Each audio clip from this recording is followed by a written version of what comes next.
Warahmatullahi wabarakatuh. Saya Pedria dengan NIM 2041050400015. Saya akan membacakan hasil jawaban UAS pengantar bisnis Islam. Pertama, jelaskan pengertian dasar hukum dan sejarah. Jelaskan pengertian dasar hukum dan sejarah berdirinya BMT, serta berikan juga penjelasan tentang kendala dan strategi BMT pada saat ini. BMT merupakan kependekan dari kata Balai Usaha Mandiri Terpadu atau Baitul Mal wa Tamwil, yaitu lembaga keuangan mikro yang beroperasi berdasarkan prinsip syariah. Ada beberapa dasar hukum BMT. Pertama, Undang-Undang Nomor 17 Tahun 2017 tentang Peroperasian.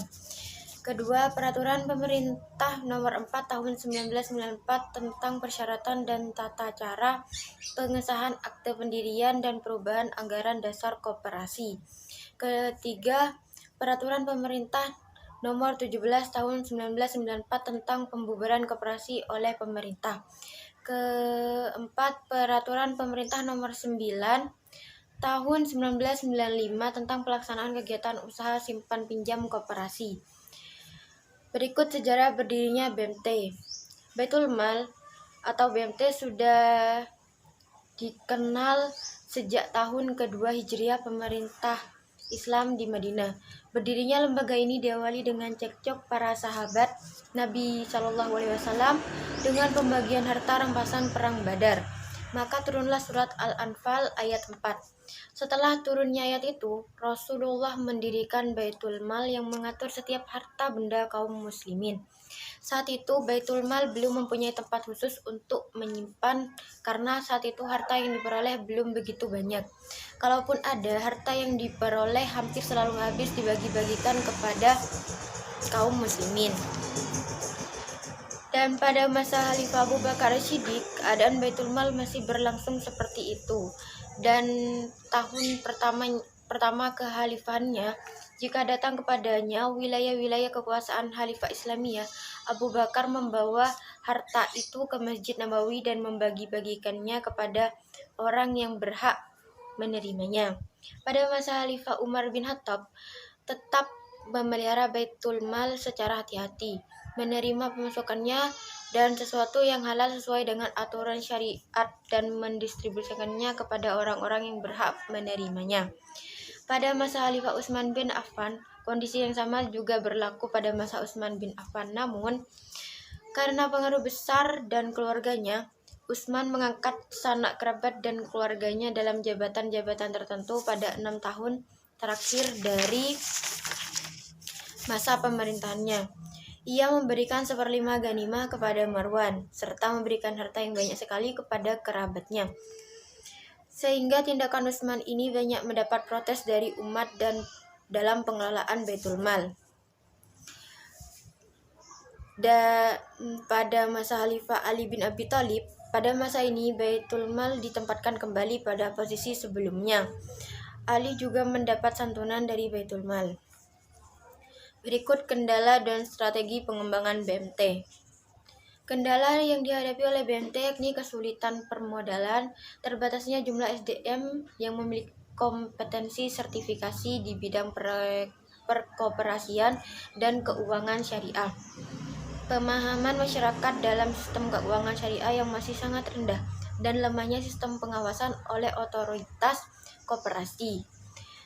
Adapun strategi pengembangan BMT yang dilakukan BMT sendiri maupun pemerintah atau otoritas terkait yakni peningkatan kemampuan SDM, penguatan manajemen usaha koperasi, edukasi kepada masyarakat melalui kerjasama dengan tokoh masyarakat dan tokoh agama. Kedua, apa sajakah akad yang digunakan dalam kegiatan transaksi di BMT? Akad-akad yang digunakan dalam transaksi BMT, beberapa akad yang digunakan yaitu mudarabah, musyarakat, murabahah, piutang salam, istisna, ijarah, qard, dan arran.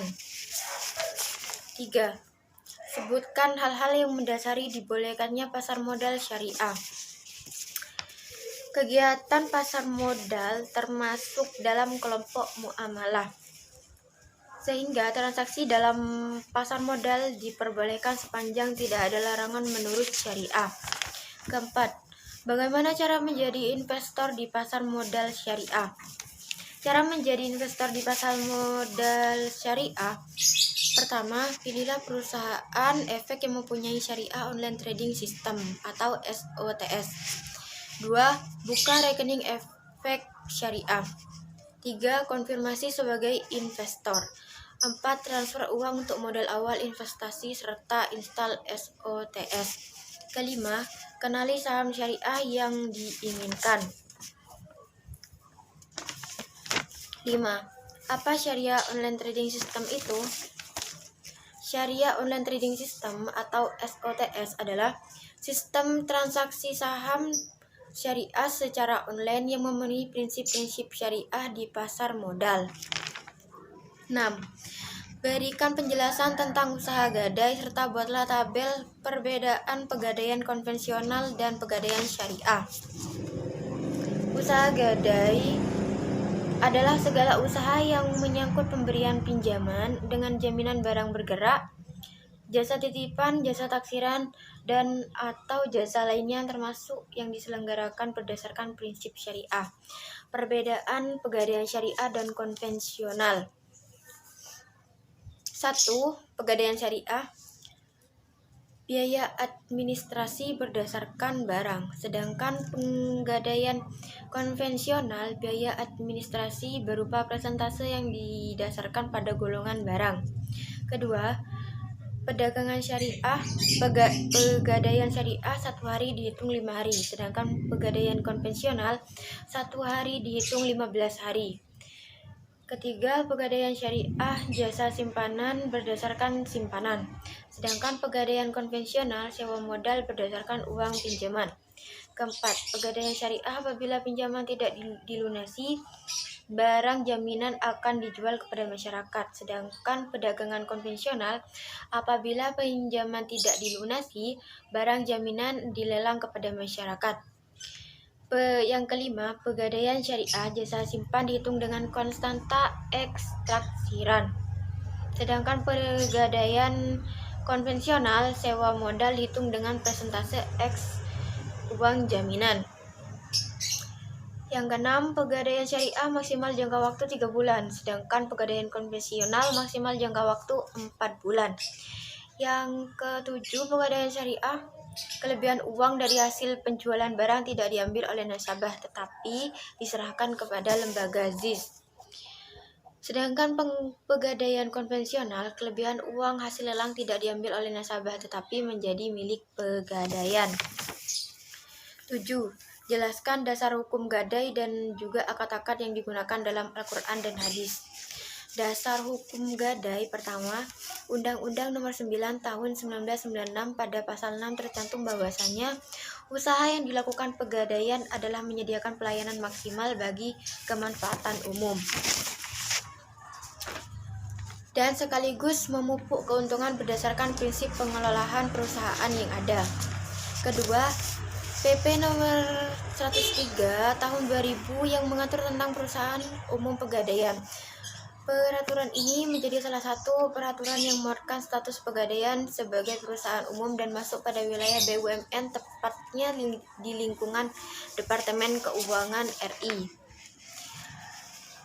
Adapun akad-akad dalam gadai. Akad aran berdasarkan firman Allah dan Rasul-Nya. Akad aran adalah perjanjian utang piutang dengan menahan barang atas jaminan hutang. Di samping akad aran juga dipakai akad ijarah. Yang ke-8, jelaskan yang Anda ketahui tentang pasar modal dan valuta asing. Pengertian, tujuan, instrumen, jenis-jenis transaksi, margin trading, dan lain-lain. Pasar uang adalah tempat pertemuan pemberi dana atau lender dengan calon konsumen. Pertemuan ini bisa dilakukan secara langsung atau melalui perantara atau broker. Tujuan adanya pasar uang adalah sebagai mediator dan fasilitator perdagangan surat-surat berharga pada jangka pendek. Instrumen pasar uang yakni sertifikat Bank Indonesia (SBI), surat berharga pasar uang (SBPU), call money, commercial paper, dan bankers acceptance. Adapun jenis-jenis pasar uang adalah pasar uang antar bank, pasar valuta asing. Valuta asing adalah suatu jenis perdagangan atau transaksi yang memperdagangkan mata uang suatu negara terhadap mata uang lainnya yang melibatkan pasar-pasar uang utama di dunia selama 24 jam secara berkesinambungan. Tujuan valuta asing adalah sebagai transaksi pembayaran untuk mempertahankan daya beli dan untuk memperoleh keuntungan. Jenis-jenis valuta uang ada dua. Valuta asing ada dua, yaitu valuta asing fisik dan valuta asing non-fisik. 9. Buatlah skema tentang sistem kerja kartu plastik. Pertama, menunjukkan kartu dan menandatangani bukti transaksi. Kedua, penagihan. Ketiga, membayar perjanjian. Keempat, menagih pada batas waktu tertentu. Kelima, membayar jika terlambat, bunga dan denda. Siapa sajakah stakeholder yang terlibat dalam melayanan kartu plastik? Jelaskan beserta fungsinya. Stakeholder yang terlibat dalam kartu plastik meliputi bank, lembaga keuangan yang harus bergerak di bidang penerbitan kartu plastik, pihak-pihak pemegang kartu, pihak penjual barang atau jasa, dan pihak perantara.